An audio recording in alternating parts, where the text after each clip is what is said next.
Hello, world. Welcome, I am your host Mr. Stag.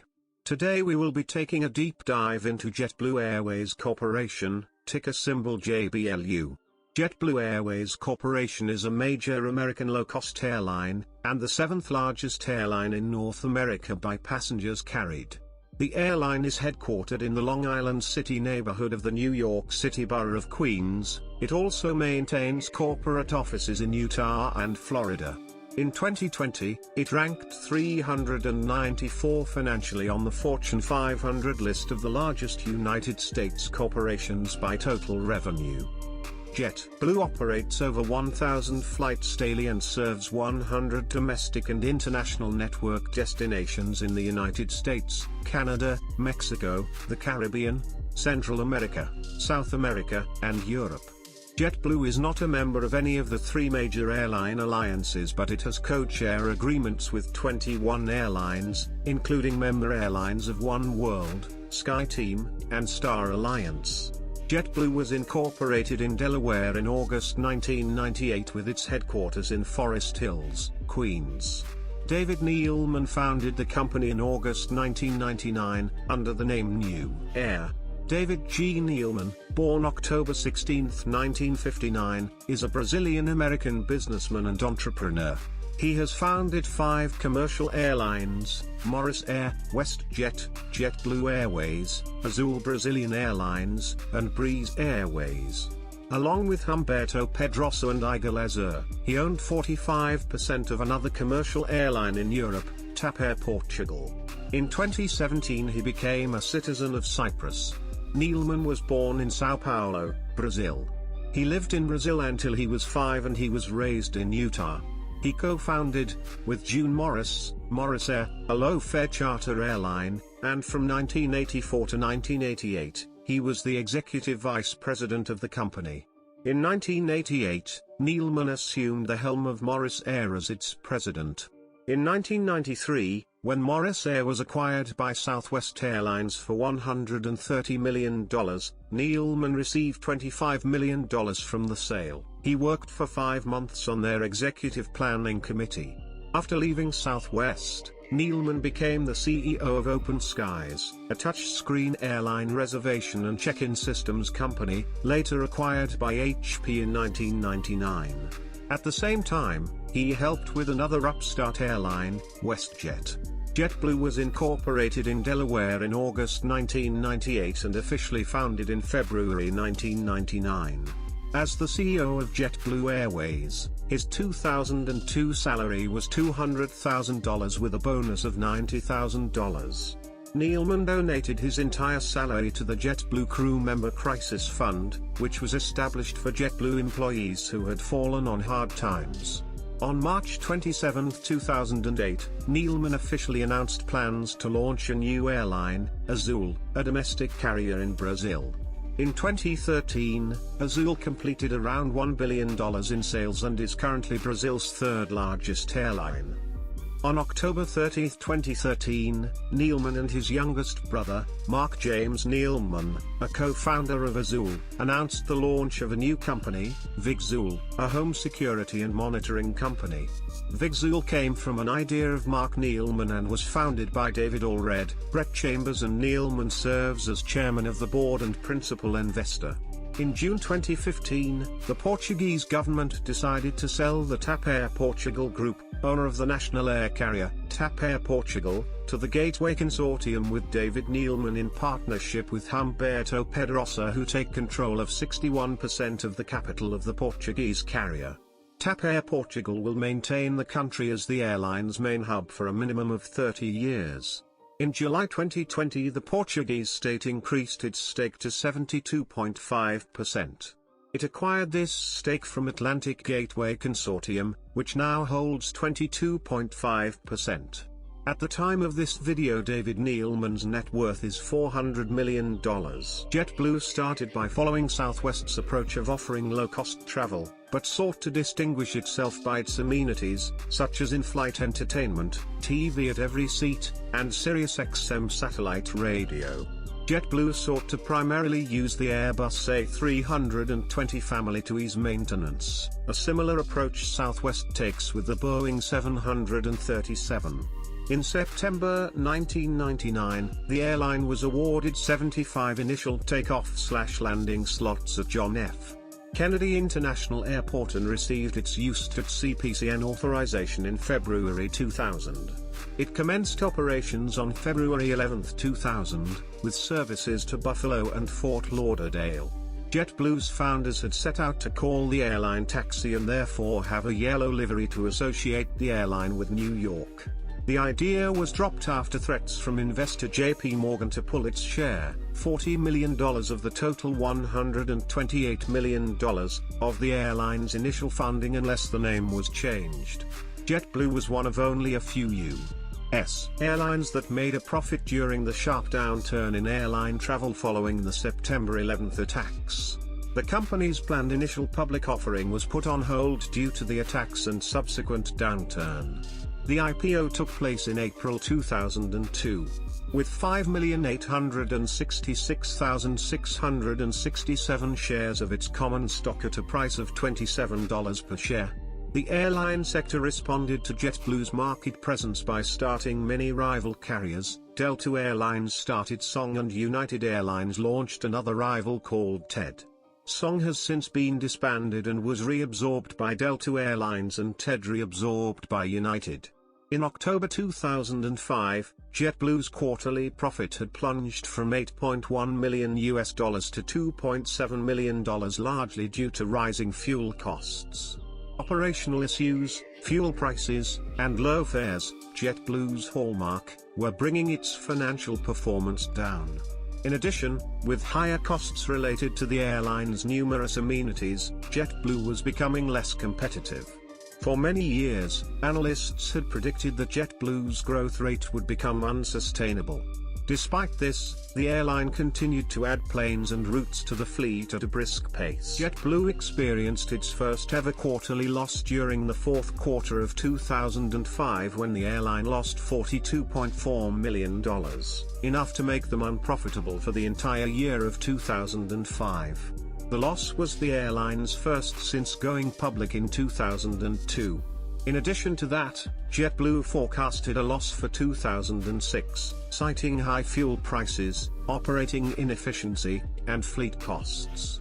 During the first quarter report, CEO David Neeleman, President Dave Barger, and then CFO John Owen released JetBlue's return to profitability (RTP) plan, stating in detail how they would curtail costs and improve revenue to regain profitability. The plan called for $50 million in annual cost cuts and a push to boost revenue by $30 million. In October 2006, JetBlue announced a net loss of $500,000 for Quarter 3, and a plan to regain that loss by deferring some of their E190 deliveries and by selling 5 of their A320s. In December 2006, JetBlue, as part of their RTP plan, removed a row of seats from their A320s to lighten the aircraft by 904 pounds and reduce the cabin crew size from 4 to 3, per FAA regulation requiring 1 flight attendant per 50 seats, thus offsetting the lost revenue from the removal of seats, and further lightening the aircraft, resulting in less fuel burned. In January 2007, JetBlue returned to profitability with a fourth quarter profit in 2006, reversing a quarterly loss in the earlier period. As part of the RTP plan, 2006's full-year loss was $1 million compared to 2005's full-year loss of $20 million. JetBlue was one of the few major airlines to post a profit in that quarter. While its financial performance started showing signs of improvement, in February 2007, JetBlue faced a crisis, when the blizzard of 2007 hit the Northeast and Midwest, throwing the airline's operations into chaos. Because JetBlue followed the practice of never canceling flights, it desisted from calling flights off, even when the ice storm hit and the airline was forced to keep several planes on the ground. Because of this, passengers were kept waiting at the airports for their flights to take off. In some cases, passengers who had already boarded their planes were kept waiting on the apron for several hours and were not allowed to disembark. However, after all this, the airline was eventually forced to cancel most of its flights because of prevailing weather conditions. This reportedly cost JetBlue $30 million. Following the February 2007 incident in which the airline was forced to cancel nearly 1,700 flights due to winter storms, JetBlue's board of directors replaced founder and chief executive officer David Neeleman with Dave Barger. He became JetBlue's new chief executive officer on May 10, 2007. Neeleman, the company's founder and largest individual investor, became a non-executive chairman as a result of the change. In July 2007, the airline partnered with 20th Century Fox's film The Simpsons movie to become the official airline of Springfield. In addition, a contest was held in which the grand prize would be a trip on JetBlue to Los Angeles to attend the premiere of the film. On December 13, 2007, JetBlue and Germany-based Lufthansa announced JetBlue's intent to sell 19% of JetBlue to Lufthansa, pending approval from US regulators. In 2008, JetBlue partnered with Irish flag carrier Aer Lingus to allow passengers to switch between airlines on a single ticket for flights with connections in either New York, JFK or Boston. On March 19, 2008, JetBlue added Orlando, Florida, as a gateway-focused city to international destinations in the Caribbean, Mexico, and South America. New international routes from Orlando International Airport include Cancun, Mexico, Bridgetown, Barbados, Bogotá, Colombia, Nassau, Bahamas, San Jose, Costa Rica, and Santo Domingo, Dominican Republic. On May 21, 2008, JetBlue named Joel Peterson chairman and Frank Seeker vice chairman of its board of directors, replacing David Neeleman, who stepped down as CEO in 2007. In September 2008, JetBlue began charging passengers $10 to $30 for an extended legroom seat depending on the length of the flight. On October 22, 2008, JetBlue opened its new primary hub at John F. Kennedy International Airport, JFK, Terminal 5, or simply T5, costing approximately $800 million to create. The first flight arrived from Bob Hope Airport, B6 number 358, at 5:06 a.m. followed by arrivals from Oakland International Airport and Long Beach Airport, respectively. The new T5 would replace JetBlue current hub at JFK Terminal 6. The last flight to operate out of T6 was a departure to Rafael Hernandez Airport in Aguadilla, Puerto Rico, departing at 11:59 p.m. In January 2010, the CEO of JetBlue, Dave Barger, and Governor of Florida Charlie Crist met in Tallahassee, Florida, to discuss a possible move of the airline's headquarters to Orlando. On March 22, 2010, JetBlue announced its headquarters would remain in the New York City area, in Long Island City, because of the airline's historical links to the city, the cost of staff relocations, the airline's desire to retain access to financial markets, and because Aer Lingus and Lufthansa, JetBlue's marketing partners, fly into JFK Airport. In October 2013, JetBlue introduced Mint, a premium cabin service on transcontinental and selected Caribbean flights. The service began in 2014, using the Airbus A321-231 aircraft ordered by JetBlue. These planes are outfitted with winglets, as well as with lie-flat seats, and movable partitions that can create small suites on the airplane. Called Mint by JetBlue, these planes are configured with 16 business-class seats and 143 economy seats, instead of an all-economy configuration of 190 seats.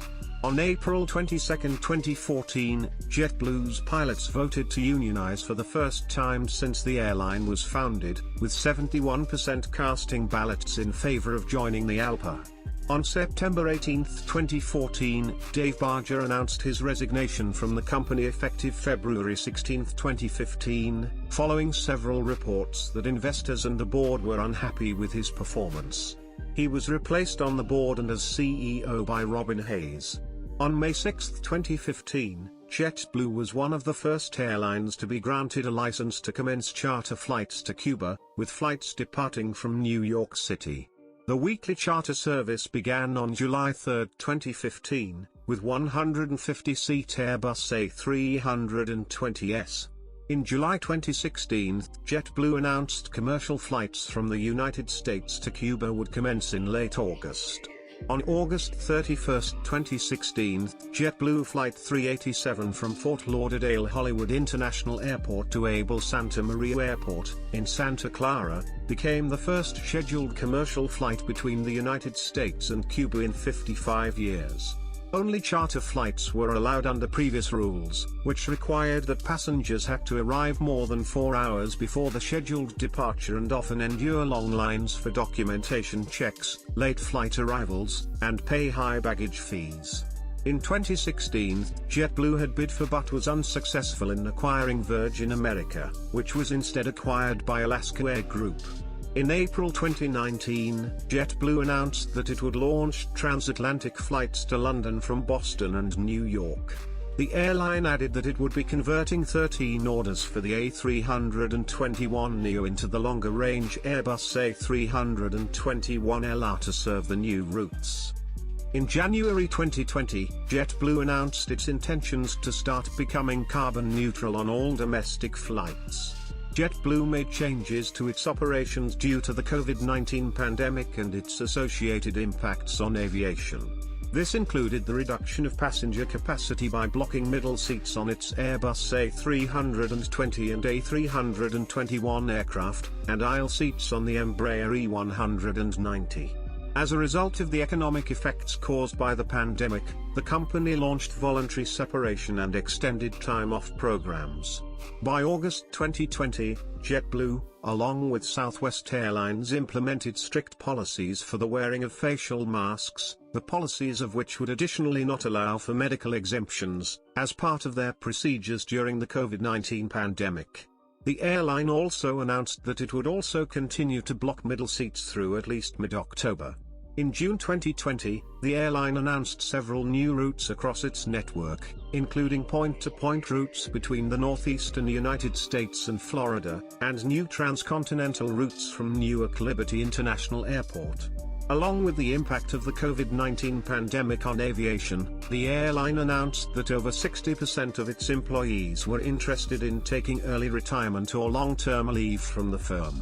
On February 1, 2021, JetBlue introduced its new Mint product called Mint Suite, which was to be configured on its entire Airbus A321LR fleet for its future transatlantic flights to London, and on some of its A321neo aircraft for select flights initially to Los Angeles. On April 21, 2021, JetBlue announced that the airline would be expanding into Canada, announcing new routes between Vancouver and both New York City and Boston.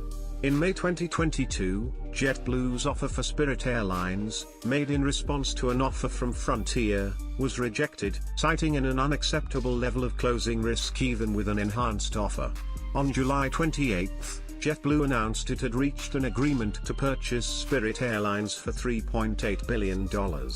In September 2022, the airline's technology venture subsidiary relaunched themselves with a new name, JetBlue Ventures. JBLU's current stock price at the time of this video is $7.59 with a market cap of $2.46 billion.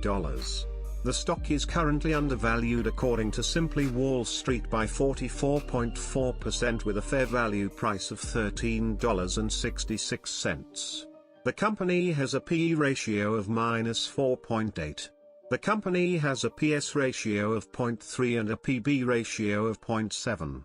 JBLU currently pays no dividend. The company has earnings per share of -1.59, a gross margin of 20.86%, a net profit margin of -6.00%, and a debt-to-equity ratio of 97.3%. No one believed that a startup airline in 2000 could survive 20 months, much less 20 years. But JetBlue proved that taking care of people and bringing low fares to the market could not only be a viable business model but could also completely disrupt an industry. Others have tried to imitate JetBlue, but no one has ever successfully copied our 23,000 crew members and the incredible culture that they've built. Robin Hayes, Chief Executive Officer, JetBlue. As of December 31, 2021, the company operated a fleet of 63 Airbus A321 aircraft, 8 Airbus A220 aircraft, 21 Airbus A321 neo aircraft, 130 Airbus A320 aircraft, and 60 Embraer E190 aircraft.